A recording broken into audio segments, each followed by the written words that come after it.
jump right in. Welcome to the Common Briefing Program. It is a CGP offshoot podcast where each month a few of us from the Common Geeking Program share the latest stories that we feel are the most important and impactful for geeks around the world. I'm your host, Colin Ketchen, and recapping the month of March 2019, I almost fell in my own trap and read previous month, which is what I wrote in the script. Like, not on purpose, but almost I accidentally did the thing you guys troll me with all the time. So recapping March 2019, I am joined by... Fight for it. Fight for who goes first. Be my animals. You can go first, Jeff. I don't want to go first. I don't even know if I'll have a domain by the time it gets to me. This has never happened before. No, Jeff, I insist. You go first. Or I'll fucking Son of a bitch. The apathy Hi, is like... my name is Timel Chowdhury or Chowder, whichever you prefer. I don't know I what can go this first means. if you want, Jeff. I don't know what this means. Well, Chowder, you already introduced yourself. Yeah. Jeff? Oh, yeah, I did. I totally forgot that I did introduce myself. How could that happen? Now I need to introduce myself. Yes, that's what we were waiting for, Jeff. Jeff? We all... yeah. Hi, I'm Jeff Leavitt, or Jeff Leavitt if you prefer, and you can just call me Jeff Leavitt, Man, when I brought up the idea of doing a less formal version of CGP, I should have thought about how informal that fucking podcast already is. This is insanity. So we have 1 hour to give you the news. We will take turns telling you our hottest headlines before we each vote for the top story of March 2019. Whoa, wait a minute. Yes. Alright, I found the top story, guys. I know nothing about it, but I'm intrigued. Okay, well, it's a good thing you're going second, Chowdriff. Chowdriff. So basically, the way this works is we need to each watch just the have a couple trailer. different things we want to talk about from March. We're recording this April 2nd, so we might spill over a little bit into April, but we'll try to keep April to itself because we will have an episode for that first Friday of May. Every first Friday of each month is when we do this show. And I guess before we get started, how are you guys doing today? Good. I, Jeff Leavitt, I'm feeling pretty good. Oh, God. I'm not ready to carry this conceit through the whole episode. Is this a real thing? I'm so excited to tell you guys about this thing I just found. Okay, well, I guess there go all my ambitions for small talk. The apathy has, pulled everything in this episode. I mean... the opposite direction that I was expecting. I mean, we could just, pop the bubble and just tell the audience who we really are. Okay. Yeah, the confused audience is my biggest concern here, not the train wreck you guys have served me. Can it be both? There's no one saying it can't. Listen, all I know is I'm at a point of stability in my life for the first time in a while, and I was like, I'm going to go into this podcast with good energy. I'm a 9-to-5 job now. I'm feeling great. I'm getting regular sleep schedule. And then Jeff's like, "Hi, I'm Chowder," and I'm like, "Oh, this is a fucking." Oh, you're undoing all the hard work this stressful month has put me through. That's it. All right, cool. We're going to move on to the domains.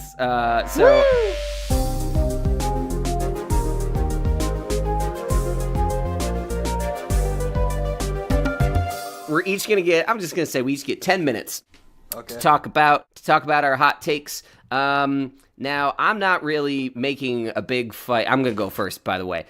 Me, Colin Ketchen, hi. And I'm not really going to make a big fight for the top story, but it's just something that occupied my month. I want to talk a little bit about Netflix. I'm going to try to stick with the rule of threes. There are 3 things about Netflix that happened this month that I think are worth talking about. The first, I'm going to keep this quick, sticking with rule of 3 trailers, because I assume you guys might have some thoughts on this.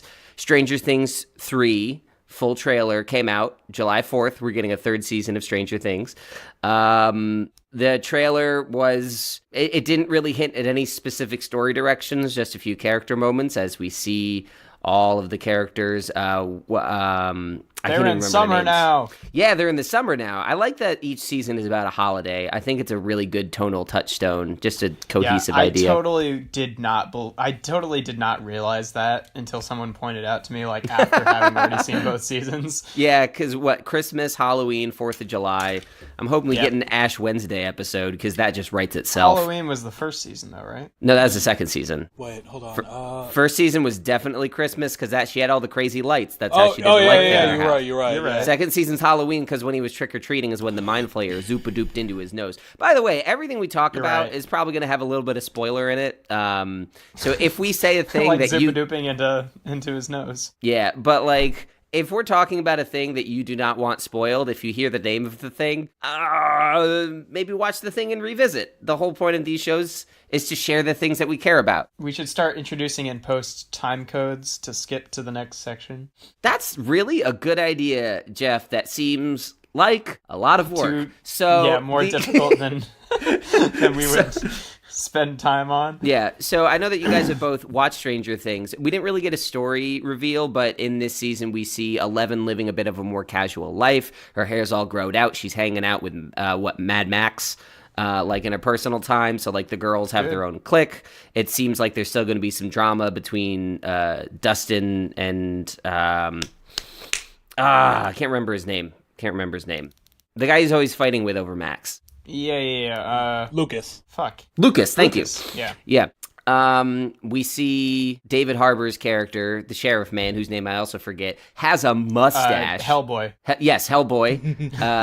The most mundane character in this show, Hellboy, has now grown a mustache, and I'm very intrigued to see that. Winona Ryder's hair. He had a mustache before, didn't he? He just had like stubble. Like all around. He just had stubble all around. He just had stubble, kind of like, that gruff guy that, like, that he can be well kempt, but he doesn't choose to because he doesn't give a shit, and that's sexy. But Winona Ryder's hair looks normal for the first time in the show. But really, I guess the big thing is we see a new monster. Oh, and Daddy Steve. Steve, is that it? Yeah. Steve. Yeah, Steve Harrington. Yeah. More Daddy Steve as he's playing with Dustin. Yes, but he started off as the jerk in the show, and then suddenly became the most beloved character. Yeah, right. Biggest sweetheart. His redemption in season 1. Yeah, I really like the flipping of conventions there. Yeah, if only you could flip conventions for other things, because a lot of Stranger Things is just the best aspects of 80s media, but also the worst aspects of 80s media. Well, what are you looking to see? What do you think you'd want to see addressed in season 3 then? Well, in season 2 there was this really annoying plot point where like Eleven was like being jealous of Mad Max and like having a dick measuring contest with her. Oh yeah, the Will romance subplot felt a little push. I think it tied up nicely at the end of the season, well, not Will. You mean Oh, sorry, yeah. Generic protagonist Mike? boy. Michael. Is it Mike? Yeah, Mike. Yeah. Well, he didn't even really have anything with Mad Max. She just like saw them standing together, literally for the first time that he decided to not be an asshole to her. She saw opposite genders interacting, identified as one of those genders, and got angry about it. Which, like, 80s media is, like, full of, like, just women being, like, bitches to each other for no reason. Well, I get that. I mean, she is also, like, a confused little girl who and a confused doesn't have super weapon. Who doesn't have a good stability on her emotions and stuff. So Chowder, that kind of makes sense though, because like I even though that's not always at the forefront of my mind, that did like acclaimed against me in season 2, and I think I was excited to see her and Mad Max just hanging out in the trailer. Just hanging out in the bed, bouncing on the bed, jumping around, singing songs and stuff. Like, they're just being buds in a way that I think it's going to try to push past some of that stuff. But the new monster looks creepy and gross as hell. Word. And I'm here for it. Yeah. Word. Quick note. Colin wants to fuck that monster. Like, go full shape of water on that thing, so, Jesus Christ. Listen, the thing seems fairly well lubricated to the point where I think any crevice could get the job done. So the next thing I want to talk about is the second of my 3 Netflix things, following rule of 3s here. Queer Eye season 3 came out. Neat. I guess I don't have a lot to say about Queer Eye, but if you're a person who likes being happy and likes thinking about happy things, you should probably watch Queer Eye. It's is like that the single. show in any way still about fashion advice, Yes, or is it completely changed? No, it is. There's 5 people. Maybe I have to check it out, but I just can't. I don't understand why this show about giving fashion advice is popular. Because so the conceit. I mean, honestly, men could probably like groom themselves a little better, and I'm talking as a guy who really needs to learn to groom himself. So Jeff, here are the 5 people. All right, so you got the Fab Five, and the Fab Five this time around are Bobby, who does interior design, Tan, who does fashion, clothing. Then you have Karamo, who's labeled as culture, but he's basically a therapist. Like he whenever somebody's having like a personal identity issue, like he tackles it in some simple but reasonably profound ways. And who has personal identity issues? Like what do they do? Well, in the first episode of because this is the same show as Queer Eye for the Straight Guy, but just with a different name, right? It's a remake. I wouldn't say a reboot. It's definitely a remake. Like they're doing it over. They don't call it the same guys, right? No, it's not. It's new guys. So it's not. Okay. Yep. Wait. So the fourth. Wait, hold on. I'm confused. What? The new Queer Eye on Netflix. It's in season of Queer Eye, or there's a new season of Queer Eye, season 3 of the new Queer Eye, because Queer Eye was originally show back in like the early 2000s. Oh, okay. I did. Yeah, it was called Queer Eye for the straight guy. Yeah, I did not. It was called Queer Eye for the Straight Guy, and it was like the gay guys giving fashion advice to the straight guys. I actually did not the know last about 2 guys, that. Jeff. The 4th guy, his name is Antoine, and he does like food and wine and stuff like that. And then the 5th guy's name is Jonathan, and he's grooming. He's the one that like everyone knows the most about with the super long hair and like the very, very feminine Yas Queen personality, who is just like so delightful to watch. All of them are. There's like a personal honesty and truth to the show that is so heartwarming. But it is still reality TV, isn't it? It is, but there are like even some production choices that really focus on the fact that it's less about the drama of the reality and more about the drama of the self-improvement and what self-improvement entails. I guess it rings as something I wouldn't... There's an episode of this podcast where Laura was telling me, Colin, you need to watch this show. And I'm like, it doesn't sound like my thing. And she's like, you need to watch this show. I don't know which episode it is, but it's in our archive somewhere. Fucking love this show. The first episode's still my favorite, so you just try the first one. I got 1 minute left. So the third thing I want to talk about on Netflix, this doesn't really have a 3 on it. The second half of the 5th season of Arrested Development. Arrested Development over again? ? We had an episode a little less than a year ago about the remix of season 4 that I think brought season 4's ambitious storyline. 5? I thought we were in season 6 now. Season 5 was split into 2 releases. Oh, okay.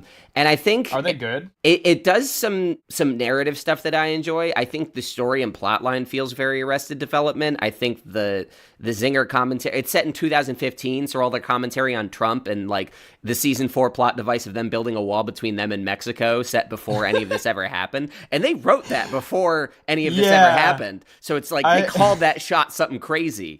But like a lot of that stuff I think pays off pretty well.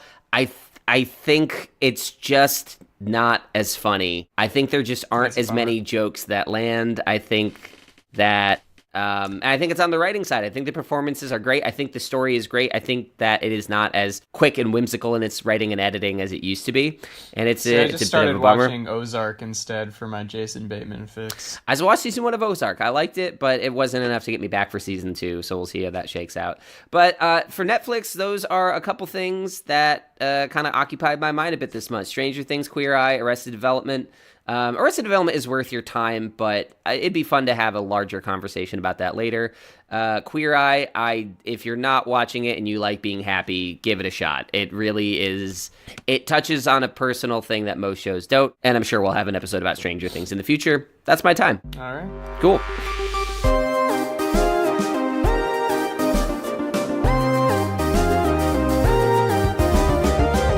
So we're moving on to... You actually confused me enough that I don't know who's next. I mean, I'll go first. Okay. Trust me, what I'm bringing to the table has to be our grand finale. Okay. Okay. Chowder, I know you got a couple things. I wanna make a prediction here. Are you gonna talk about us? No, I'm actually not gonna talk about us. Okay, cool. I really thought that was gonna be a thing. It's fine. I'm fine. Don't worry about me. What are you gonna talk about? Okay, first thing I wanted to talk about was this Kickstarter for a D&D 5e supplemental called Witch Plus Craft. It started out in March. It's going to the Kickstarter is going to end this Friday, so April 5th. It's going to end April 5th. It's already met its goal, and I just wanted to talk about it because it seems like a really cool idea. The idea behind it is that it brings a sort of crafting system to the game, and the focus is on a sort of domestic kind of magic. So, like magic that like a seamstress could use, or magic that could be used by bakers and craftsmen, And the idea behind it is sort of like magic as integrated into the common person's everyday life, as opposed to just the high-flying adventures, and it's really cool. It's got all this like really cute art to it, and also it's like inspired by Kiki's Delivery Service, which we actually did an episode about. Yep. So it's wonderful. I'll send a link in the chat because I think you guys should check it out. I got a link in the chat. Who's this from? Okay, Skype, why do you throw the link over Chowder's video with an underline like I can click it, but then you don't let me click it? What's the point? Skype? Yeah, right? Well, like when it throws the link in front of their face. Now the chat opens from the right side of the window instead of the left? That's what I'm fucking saying. What are you doing? Microsoft! Let me have a little bit of consistency in my life, Skype. Skype, why are you stunned like this on me? Fuck! Alright, let me look at it. Yep, that looks inspired by Kiki's Delivery Service, 100%. Wow, look at that. $132,000 pledged for a D&D expansion? Yeah. That's amazing. It's doing well, and I just wanted to talk about that, because... And that's 3 days before this airs, wow. Yeah. Second thing I wanted to talk about was... It looks cute, I like this. Yeah, it's really cute. It's really good. I really like it. I love the art. Then you're a dork. Anyways. All right. Guess it really kicked off here. Anyways, the next thing I want to talk about is Cadence of Hyrule. It was announced March 20th. I know about this. At a Nintendo Direct, and holy shit, this blew my mind when I saw it. I can't believe Nintendo did this. I really can't.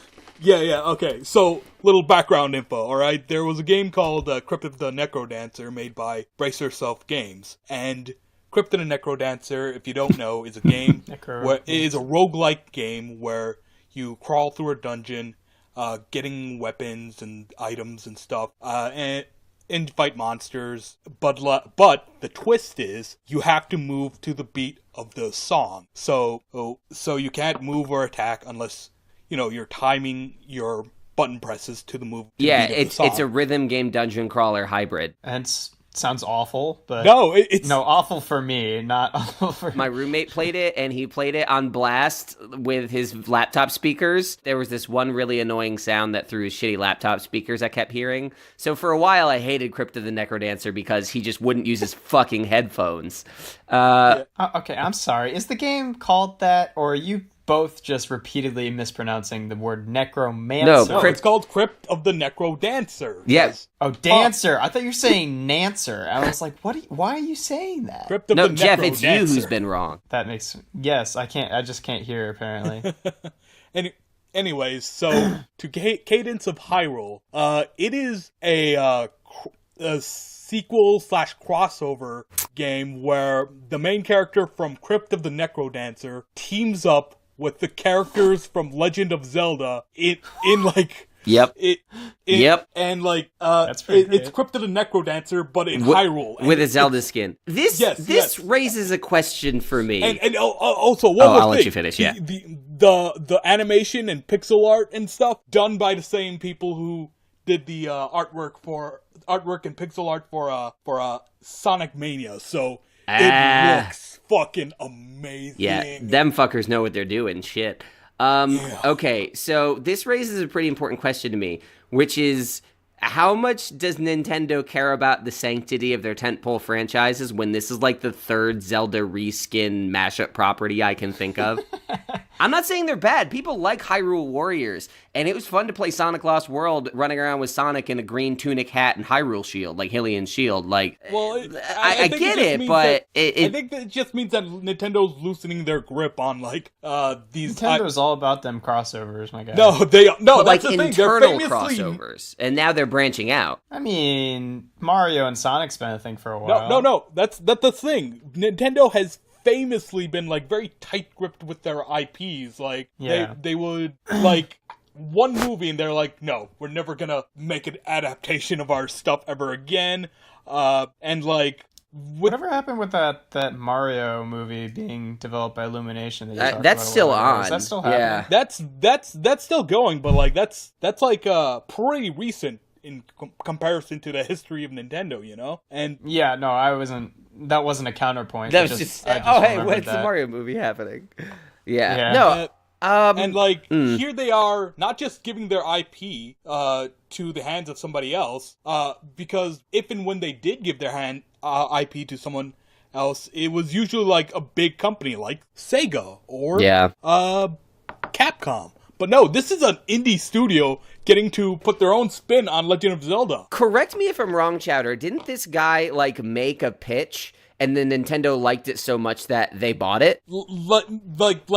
Or did they commission it? Like, what was the sequence there? According to the developers, originally they just came up to Nintendo and asked them and wanted to like use like Legend of Zelda skins for Crypt of the Necrodancer. But like they like loved Crypt of the Necrodancer so much, they were like, you just want to do a crossover? And they were like, fucking yes. That's like the best a game pitch could ever go.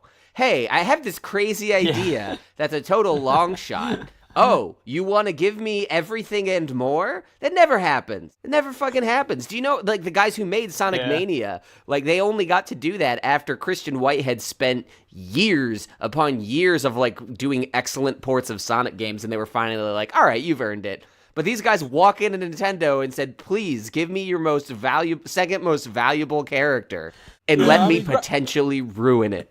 Yeah, I mean... Yeah, right? Like, this is an indie studio, and they're like, just go with it. I mean, granted, like, Crypt of the Necrodancer was very successful. It was very popular, very critically acclaimed, so, you know, they got clout. But, does this mean that the main character of Crypt of the Necrodancer is going to be getting into Smash?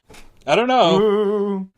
That would be frustrating, though, because then they'd have to code all his movesets to function differently depending on which background music is playing, and I cannot keep up with that fucking meta.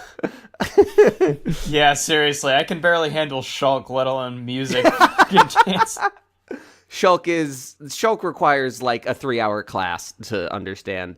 Chowder, you got like a minute left. Is there anything else you wanna slap on there? Oh, I really wish this was because this segues perfectly into what I'm going to talk about. But sorry, but just today, this article called "How BioWare's Anthem Went Wrong." I read that fucking article today. Holy shit! Yeah, it came out, and it goes into like very in-depth detail on the studio management issues. What a shit show the development for the game Anthem was, and it also sheds light on like Mass Effect Andromeda and a few other EA games, and it's ridiculous. Like the Frostbite engine is it's not built for RPGs, it's built for shooters, and EA is forcing it on all their developers, and it just doesn't have like the SDKs. It doesn't have the toolkits you need to build an RPG. Management didn't know what exactly they wanted, but like they kept telling the developers to make the game even though they don't know what they want. And no, it's a great art. It's Kotaku.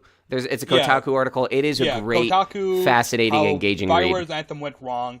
It's really good, and I don't know, it just really is a learning experience about what game development is like. Yeah, the parallels. And also, there's I get the feeling that after an article like this comes out, there's probably going to be a whole lot of layoffs, because layoffs are just common in this industry. So, well, EA already just cut out a bunch of fucking people. EA and Activision have both laid off a ton of people lately. Yeah. Despite making record profits, so yeah. I mean, I get what they're doing because it was record profits for Activision, but slowing growth. So they're trying to I get it. I don't like it, but I get it. Story of my life. Yeah. Anyway, man, God, that article. I could have such a long discussion about that article. Originally man. I was actually going to talk about Us, but then I saw this article and I was like, yep, yeah. Dude. Honestly, you could do a whole episode on Us with Twilight out. You could do a Jordan Peele franchise special. I'm not kidding, dude. It's good shit. Anyway.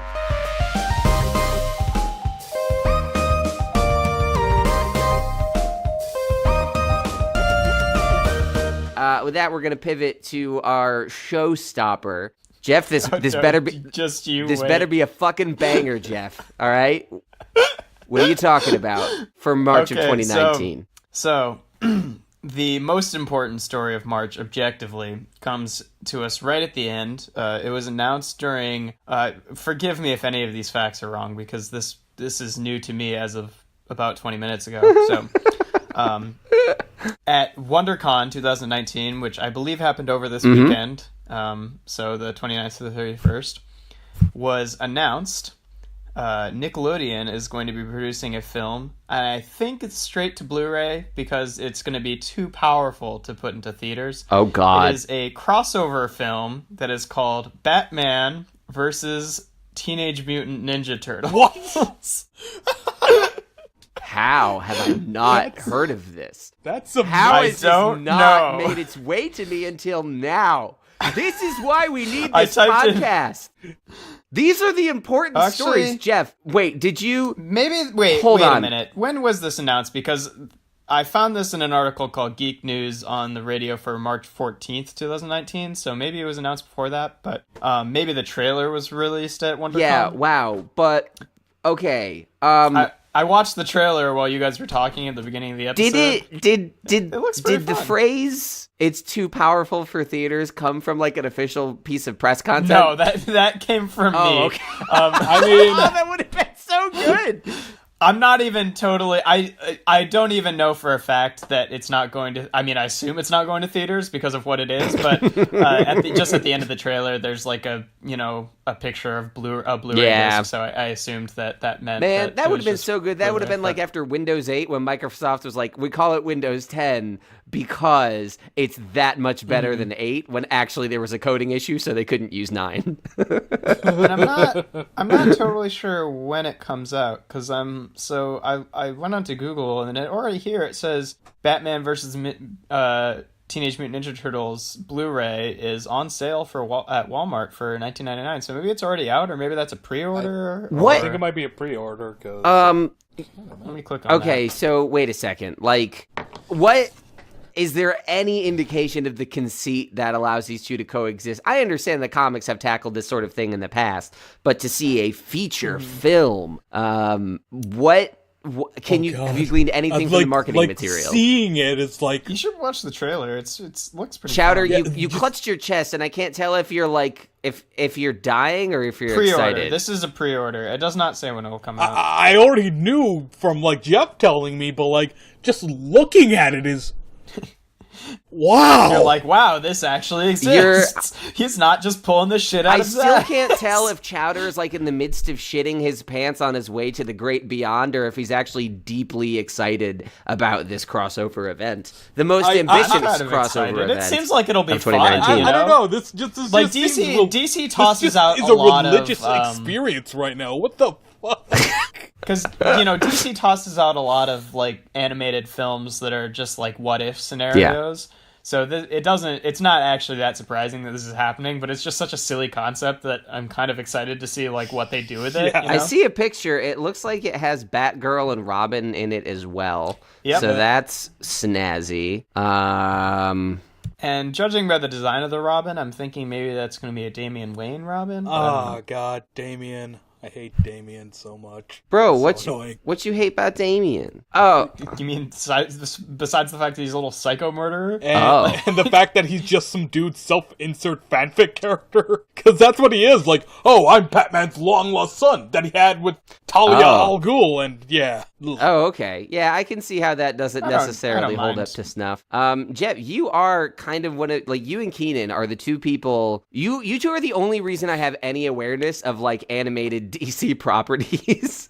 Oh, they're so good. Is this something that you think will, like, match up to your all-time favorites? Because I know you're, like, big Blue Beetle fans and, like, Batman Beyond fans and shit like that. Do you think that this is going to be in that sort of pantheon, or just like a, well, I'm glad they did this pantheon? I mean, all of those things are mostly, like, Blue Beetle's only showed up in, like, a couple of the, like, animated ones about, like, Teen Titans and stuff.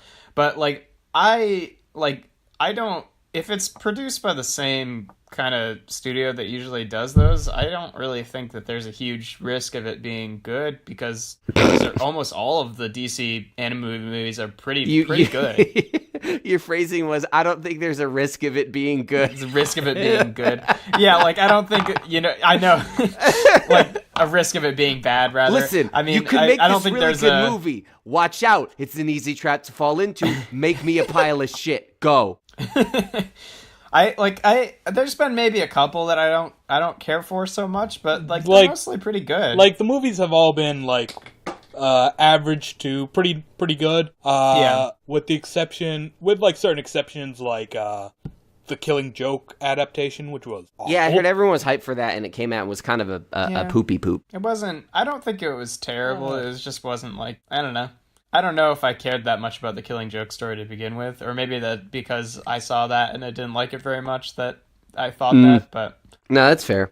Well, hey, I mean, I think that... So I think we should just talk for 5 minutes about what this fucking movie could be. You know, I'm fine with that. I was about to say, I think that this car that you brought up is all out of gas, but look at you, you had a spare 5-gallon in the tank. Let's get this fucker going.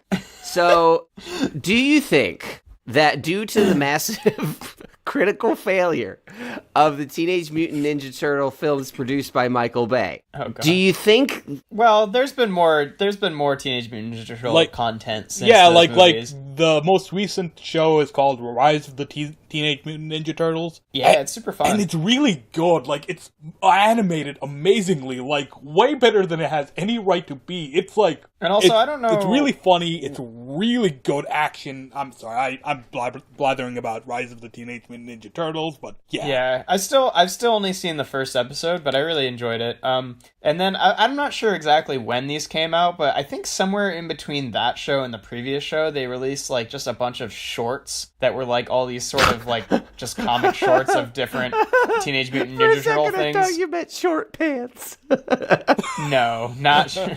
They made some pants with Teenage... And that has been the most important contribution to the Michael mythos Bay, of Teenage Mutant Ninja Turtles. You fucked us on these movies. Now all we can afford is pants. Okay, I gotta have Raphael covering my crotch now. And they're all cutoffs at different lengths because they use different kinds of tools, and the image has to line up with the edge of the jeans. Much to now. Hi, guys.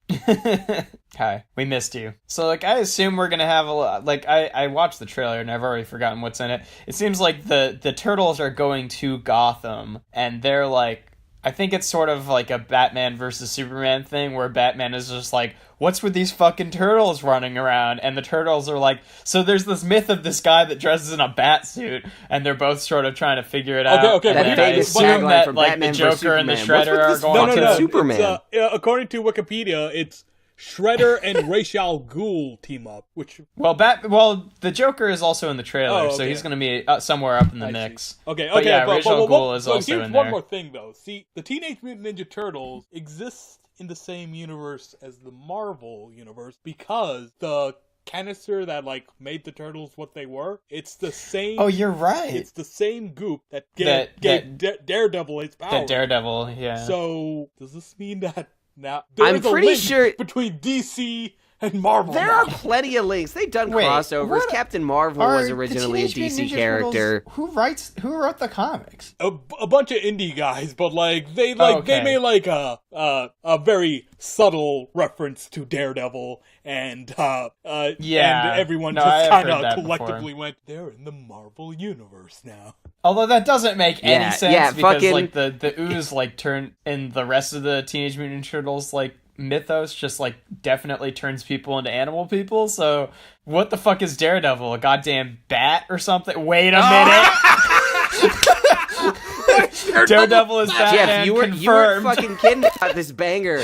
Batman v the Teenage Mutant Ninja Turtles, the ultimate link between all comic and cinematic comic universes. Teenage Mutant Ninja Turtles. Thank you, Jeff. Batman takes off his mask. We all think it's and there's a Daredevil mask underneath it. It's Matt Murdock. Except that no one really, there isn't a single depiction of Matt Murdock's face, so everybody's going to be kind of well, no, because he'd take off the mask and he'd be wearing the Daredevil mask. That's how you sell Surprise! it. I've been blind the whole time. Unless they just take off the mask. This makes me 3 times as impressive. But also slightly less, because I do now also have superpowers. And now everybody's kind of wondering, how'd you get the horns on the front of your head to poke up into the bat ears on the back of your bat cowl? And then he just disappears into the night and because doesn't I'm answer Batman. them. I mean, Daredevil. Don't worry about it. And then Foggy and Robin are just well, what does this mean for us? Alfred has an identity crisis. This is the kind of hard-hitting journalism you get by Googling something as you're recording the thing you're talking about. We should do this every month. Fucking amazing. All right, well, this brings us to our ratings section.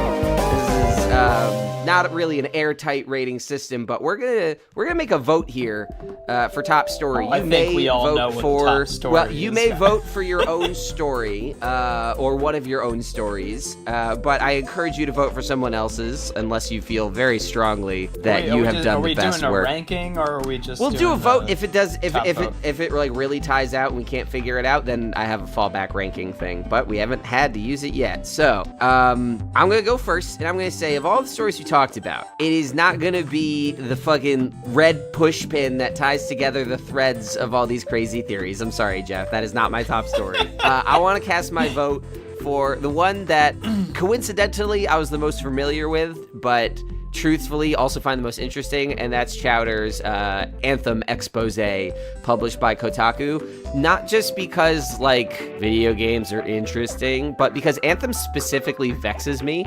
I keep wanting to impulse buy it, but I sink so much time into Destiny, and Anthem is kind of considered a Destiny clone, as an online loot shooter, open world-ish sort of thing.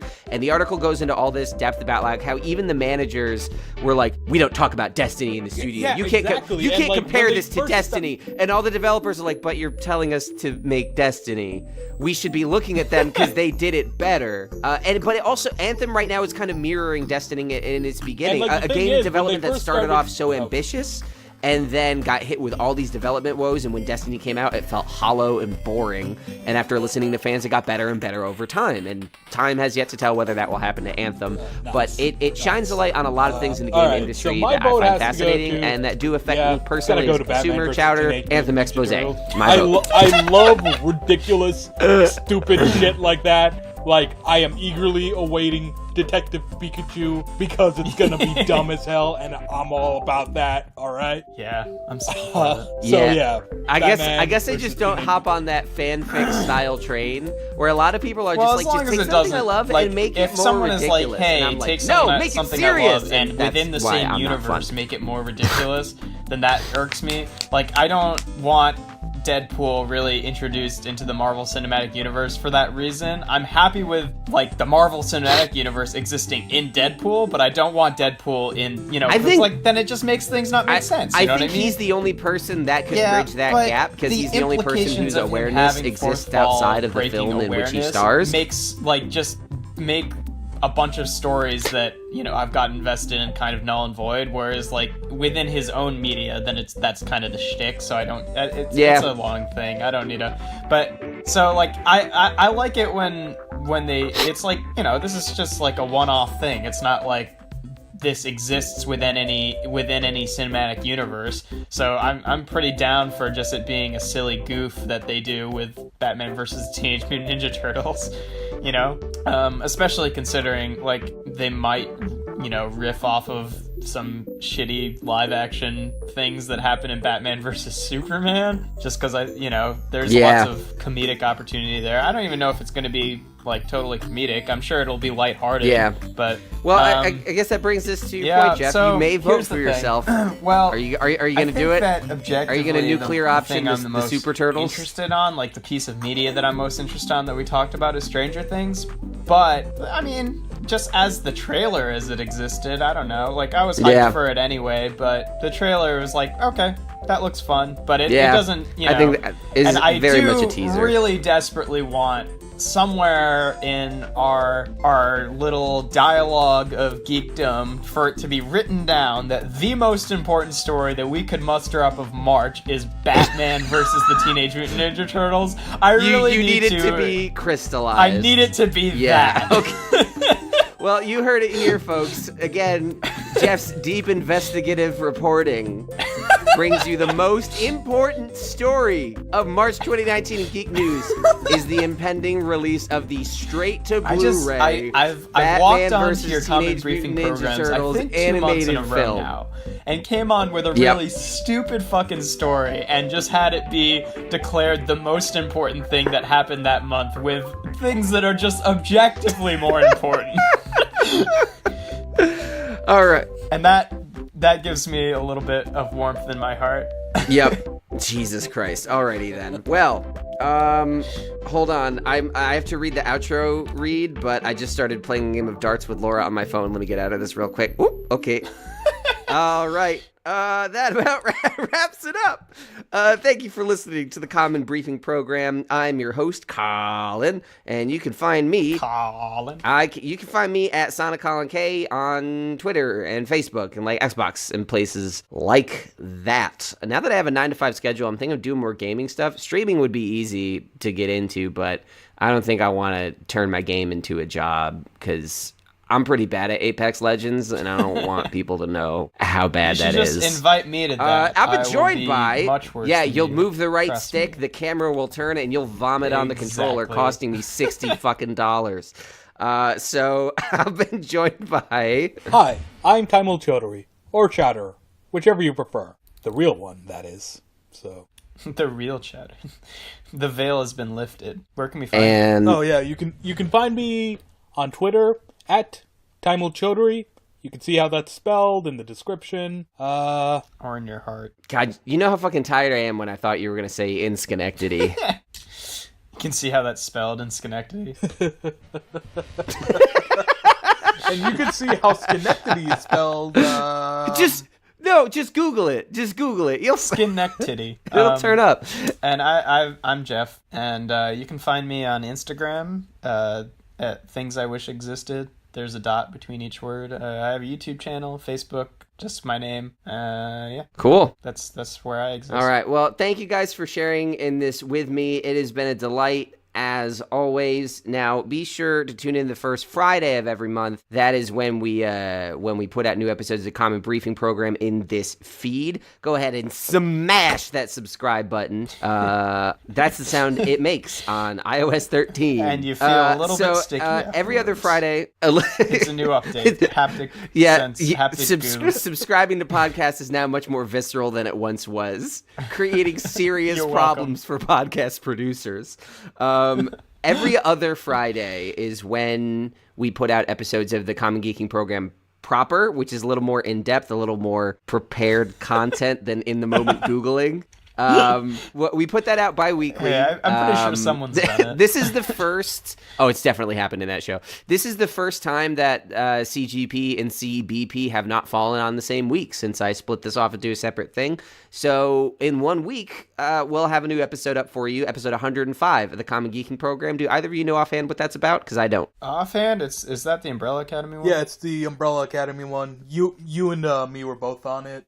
Yes, we were. Ooh. Yes, you mean we will be on it? Yes, we will be on it. Next week. We'll be on it. No, that's exciting because that's a show that I don't want to sit down and watch just because I'm watching kind of less TV in general. It was but fun. I want to know about it. And this podcast is about to serve the goal it was meant to serve, if not for anybody else, at least for me. But yeah, that's it. You can check us out at commongeekingprogram.com, at Geeking Program, Facebook, Twitter. If you want to ask questions on any of our episodes, we write those down. And if you leave a review, we'll read it on the air. It's been a long, long time since that happened, so you could make us happier than an episode of Queer Eye if you left us a review. Anyway, thanks for listening, subscribing, sharing, everything, and we'll talk to you next week. Cool. Ciao.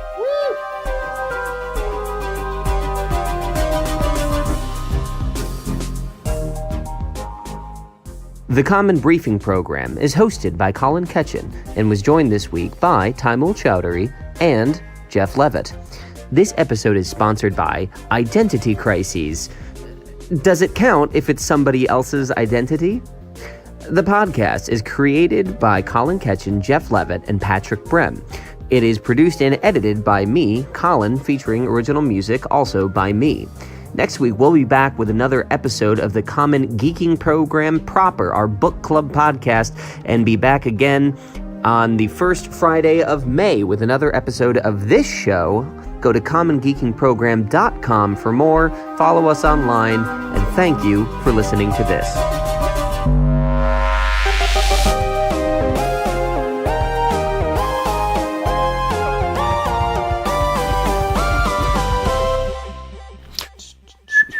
Where's the chat button? Oh, why did they move it?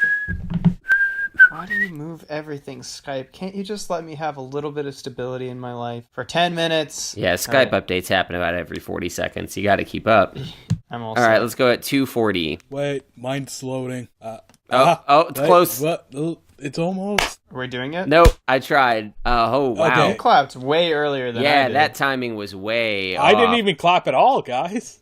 I know. Yeah, but that was like you clapped before it said 40 for me, so it's with the chronograph. So let's refresh that bitch.